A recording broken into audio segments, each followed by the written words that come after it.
ಅಲ್ಲಿ ಯಡಿಯೂರಪ್ಪನವರ ಮೇಲೆ ಕಂಪ್ಲೇಂಟ್ ಕೊಟ್ಟಿದ್ದಾರೆ. ಅದನ್ನು ಪರಿಶೀಲನೆ ಮಾಡಿ ರಿಜಿಸ್ಟರ್ ಮಾಡಿಕೊಂಡಿದ್ದಾರೆ, ಕೇಸ್ ರಿಜಿಸ್ಟರ್ ಮಾಡಿದ್ದಾರೆ. ಅದರ ಬಗ್ಗೆ ಈಗ ತನಿಖೆಯನ್ನು ಪ್ರಾರಂಭ ಮಾಡ್ತಾರೆ. ಅವರು ಕೊಟ್ಟಿರ್ತಕ್ಕಂಥ ವಿಚಾರದಲ್ಲಿ ತನಿಖೆ ಮಾಡುವವರೆಗೂ ಕೂಡ ನಾವು ಯಾವುದನ್ನು ಕೂಡ ಹೇಳೋದಕ್ಕೆ ಬರೋದಿಲ್ಲ. ಕೆಲವರು ಹೇಳ್ತಾರೆ ಅವರು ಮಾನಸಿಕ ಅಸ್ವಸ್ಥತೆ ಇದೆ ಆ ಮಹಿಳೆಗೆ ಅಂತ ಹೇಳ್ತಾರೆ. ಅವರು ಕಂಪ್ಲೇಂಟನ್ನು ಟೈಪ್ಡ್ ಕಾಪಿ ಕೊಟ್ಟಿದ್ದಾರೆ, ಲೈನ್ ಬರೆದಿರೋದಲ್ಲ, ಟೈಪ್ ಕಾಪಿ ಕೊಟ್ಟಿದ್ದಾರೆ ಅಂತೇಳಿ ನಮಗೆ ನಮ್ಮ ಇಲಾಖೆಯವರು ಹೇಳಿದ್ದಾರೆ. ಹಾಗಾಗಿ ರಿಜಿಸ್ಟರ್ ಮಾಡಿದ ಮೇಲೆ ಕಂಪ್ಲೇಂಟನ್ನು ತನಿಖೆ ಮಾಡೋವರೆಗೂ ಕೂಡ ಯಾವುದೇ ವಿಚಾರವನ್ನು ನಾವು ತಿಳಿಸೋದಕ್ಕಾಗಲ್ಲ. ಯಾಕೆಂದರೆ ಇದು ಒಬ್ಬ ಮಾಜಿ ಮುಖ್ಯಮಂತ್ರಿಗಳನ್ನು ಅವರಿಗೆ ಸೇರಿರ್ತಕ್ಕಂಥದ್ದು, ಜೊತೆಗೆ ಒಂದು ಮಹಿಳೆ ಆಪಾದನೆ ಮಾಡಿರ್ತಕ್ಕಂಥದ್ದು. ಹಾಗಾಗಿ ಯಾವುದೇ ವಿಚಾರವನ್ನು ಹೇಳಬೇಕಾದ್ರೆ ಭಾಳ ಎಚ್ಚರಿಕೆಯಿಂದ ನಾವು ಹೇಳಬೇಕಾಗ್ತದೆ. ಮಾಹಿತಿಯನ್ನು ನಾನಿನ್ನೂ ಹೆಚ್ಚು ಮಾಹಿತಿಯನ್ನು ತೆಗೆದುಕೊಳ್ತೇನೆ. ತನಿಖೆ ಆಗೋವರೆಗೂ ನಾವು ಯಾವುದನ್ನು ಕೂಡ ಬಹಿರಂಗ ಮಾಡೋದಕ್ಕಾಗಲ್ಲ. ಸರ್, ಈಗ ಪೋಕ್ಸೋ ದಾಖಲಾಗಿದೆ ಸರ್, ಸೂಕ್ಷ್ಮವಾದಂಥ ವಿಚಾರ. ನಾನು ಹೇಳಿದ್ನಲ್ಲ, ನೀವು ಹೇಳೋಕ್ಕೆ ಮುಂಚೆ ನಾನೇ ಹೇಳಿದ್ದೀನಿ, ಭಾಳ ಸೂಕ್ಷ್ಮವಾದಂಥ ವಿಚಾರ ಮತ್ತು ಒಬ್ಬ ಮಾಜಿ ಮುಖ್ಯಮಂತ್ರಿಗಳ ಅವರಿಗೆ ಸಂಬಂಧಪಟ್ಟಂಥ ವಿಚಾರ. ಹಾಗಾಗಿ ನಾವು ಸುಮ್ಮನೆ ಅದು ಇದು ಎಲ್ಲ ಹೇಳಲಿಕ್ಕಾಗೋದಿಲ್ಲ. ಸಂಪೂರ್ಣ ಮಾಹಿತಿಯನ್ನು ತಗೊಂಡು ತನಿಖೆ ಪ್ರಾರಂಭ ಮಾಡಿದ್ದಾರೆ. ಅದನ್ನು ಏನು ಬರುತ್ತೆ ತನಿಖೆಯಲ್ಲಿ ಅದನ್ನು ಅದರ ಆಧಾರದ ಮೇಲೆ ನಾವು ಹೇಳ್ಬೋದು.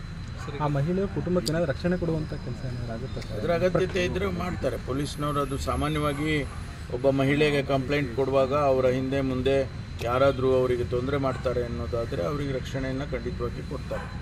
ಸಾಮಾನ್ಯವಾಗಿ ಆ ಕೆಲಸ ಪೊಲೀಸ್ ಮಾಡ್ತಾರೆ. ಸರ್, ಈಗ ಪೋಕ್ಸೋ ಕೇಸ್ ಅಂದಾಗ ವಶಕ್ಕೆ ಪಡೆಯುವಂಥ ಕೆಲಸ ಅದೇ ಅದನ್ನು ನೋಡೋಣ. ತನಿಖೆ ಅಂತ ಹೇಳೋದೇ ಅದಕ್ಕೆ ಕಂಪ್ಲೇಂಟ್ ಕೊಟ್ಟ ಮೇಲೆ ಸತ್ಯಾಸತ್ಯತೆಯನ್ನು ಪ್ರಿಲಿಮಿನರಿಯಾಗಿ ತಿಳ್ಕೊಳ್ತಾರೆ. ಅದರ ಅಗತ್ಯತೆ ಬಿದ್ದರೆ ಕಾನೂನು ಪ್ರಕಾರ ಮುಂದುವರಿತಾರೆ. ಏಕ್ದಮ್ ಒಂದು ಯಾರೋ ಬರೆದು ಕೊಟ್ಟರು ಅಂದ ತಕ್ಷಣಕ್ಕೇ ಅದನ್ನು ಮಾಡೋದಿಲ್ಲ. ತನಿಖೆ ಮಾಡಿ ಅದನ್ನು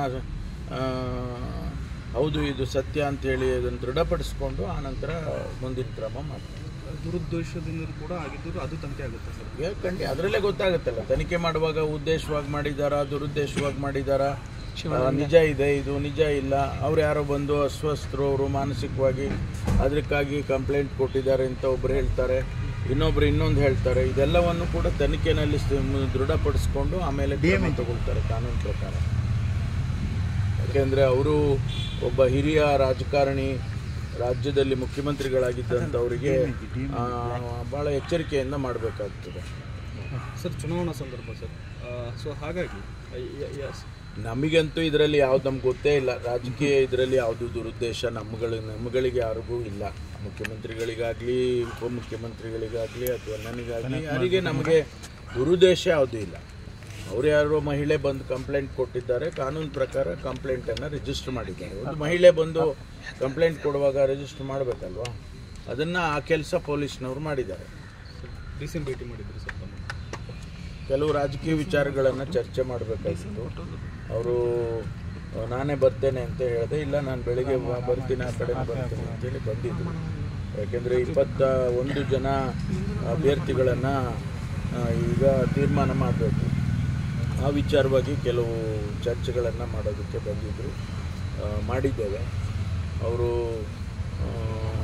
ನನ್ನ ಅನಿಸಿಕೆಯನ್ನು ಕೂಡ ಅವರು ತಗೊಂಡಿದ್ದಾರೆ. ಮುಂದಿನ ತೀರ್ಮಾನಗಳಲ್ಲಿ ಹಾಗೆ ಮಾಡಬೇಕು. ಯಾಕೆಂದರೆ ನಾವು ಹೆಚ್ಚು ಸೀಟ್ಗಳನ್ನು ಗೆದಿಬೇಕು ಅಂತೇಳಿ ನಾವು ಸಂಕಲ್ಪ ಮಾಡಿದ್ದೀವಿ. ಈ ಬಾರಿ ಸರ್ಕಾರ ಇದೆ, ಜೊತೆಗೆ ನಮಗೆ ವಾತಾವರಣ ಕಾಂಗ್ರೆಸ್ಸಿನ ಪರವಾಗಿರ್ತಕ್ಕಂಥ ವಾತಾವರಣ ಕರ್ನಾಟಕದಲ್ಲಿದೆ. ಗ್ಯಾರಂಟಿಗಳು ಕೊಟ್ಟಿದ್ದೇವೆ. ಜನಸಮುದಾಯಕ್ಕೆ ಸರ್ಕಾರದ ಬಗ್ಗೆ ಒಲವಿದೆ.